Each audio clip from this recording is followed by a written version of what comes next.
मनोहर और शालिनी उदयपुर गांव में रहते हैं। दोनों बहुत गरीब हैं। मनोहर गांव से शहरों में घूम घूम कर चूड़ियाँ बेचता।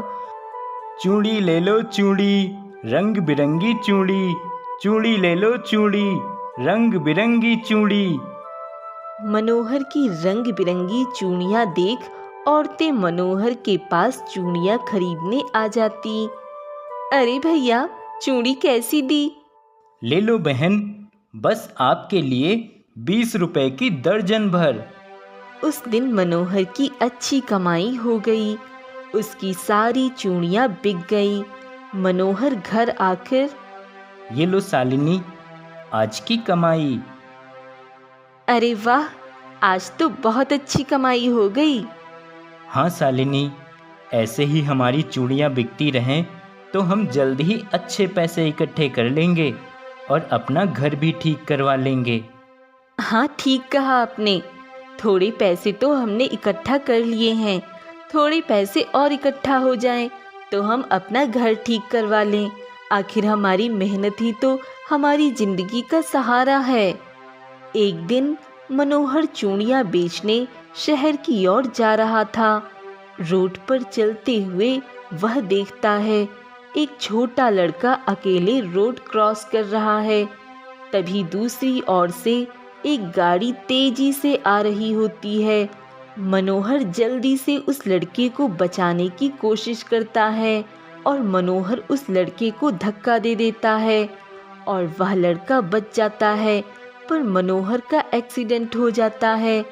वह बुरी तरह घायल हो जाता है, जिसके बाद हॉस्पिटल में मनोहर के इलाज के लिए शालिनी के काफ़ी पैसे खर्च हो जाते हैं। डॉक्टर शालिनी से कहता है, ये अब ठीक है, पर 1 महीने तक काम नहीं करना होगा, सिर्फ आराम करना होगा, वरना पैर में दिक्कत हो जाएगी, फिर दोबारा इलाज करना मुश्किल हो सकता है।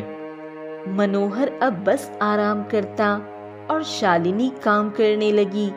एक दिन मनोहर शालिनी से कहता है, मुझे माफ कर दो शालिनी, मेरी वजह से तुम्हें इतनी तकलीफ उठानी पड़ रही है। सारे पैसे भी तुमने मेरे इलाज में लगा दिए। हमारा घर ठीक करवाने का सपना भी टूट गया। ये सब मेरी वजह से। ये सब आप क्या सोच रहे हो? आप सही सलामत हैं, यही मेरे लिए बहुत है। बस कुछ ही दिनों की तो बात है, आप जल्द ही चलने फिरने लगोगे।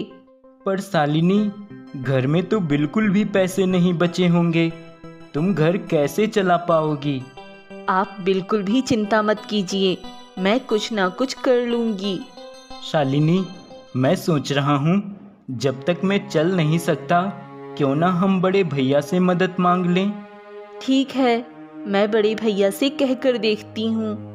मनोहर के कहने पर शालिनी मनोहर के बड़े भाई ब्रजेश और उसकी पत्नी मालती के पास जाती है, पर वो दोनों शालिनी की मदद करने से साफ इनकार कर देते हैं। दुखी होकर शालिनी वहां से चली जाती है। मुझसे मदद मांगने आई थी, छोटा भाई है तो क्या हुआ, मैं क्यों उसकी मदद करूं? उसने मेरे लिए किया ही क्या है आज तक। बिल्कुल सही किया आपने। बड़ी आई मदद मांगने वाली। मुझे तो वैसे भी इस शालिनी से जलन होती है। कुछ दिन बाद मनोहर पूरी तरह ठीक हो जाता है और चलने फिरने लगता है। शालिनी, मैं अब पूरी तरह से ठीक हूँ, तो मैं सोच रहा हूँ कहीं काम ढूंढ लूँ, क्योंकि चूड़ियाँ बेचने के लिए तो अब पैसे हैं नहीं, तो काम ही ढूंढना पड़ेगा। ठीक होते ही मनोहर काम ढूंढने लगता है, पर उसे कहीं कोई काम नहीं मिलता। शालिनी, काम तो कहीं नहीं मिला। सोच रहा हूँ क्यों ना लकड़ियाँ काटकर ही कुछ पैसे कमा लूँ।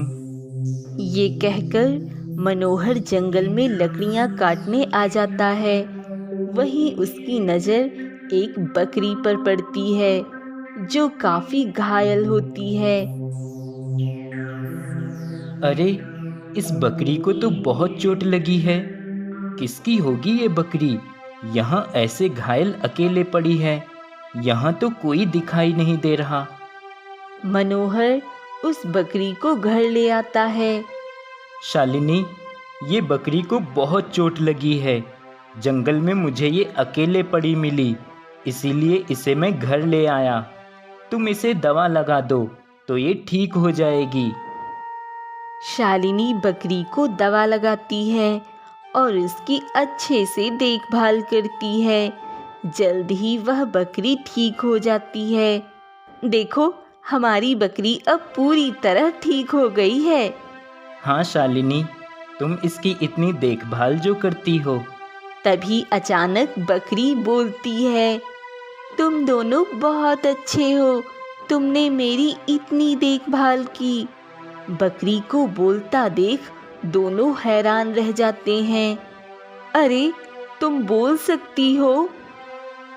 हाँ, मैं बोल सकती हूँ, क्योंकि मैं एक जादुई बकरी हूँ। तुम दोनों ने मेरी बहुत सेवा की है। मैं तुम दोनों से बहुत खुश हुई हूँ। मैं घायल नहीं थी, वो सिर्फ मेरी एक माया थी। मैं ये देखना चाहती थी कि जानवरों की भी कोई देखभाल कर सकता है क्या, और तुम दोनों ने मेरी बहुत देखभाल की, इसलिए मैं तुम्हें एक उपहार दे रही हूँ।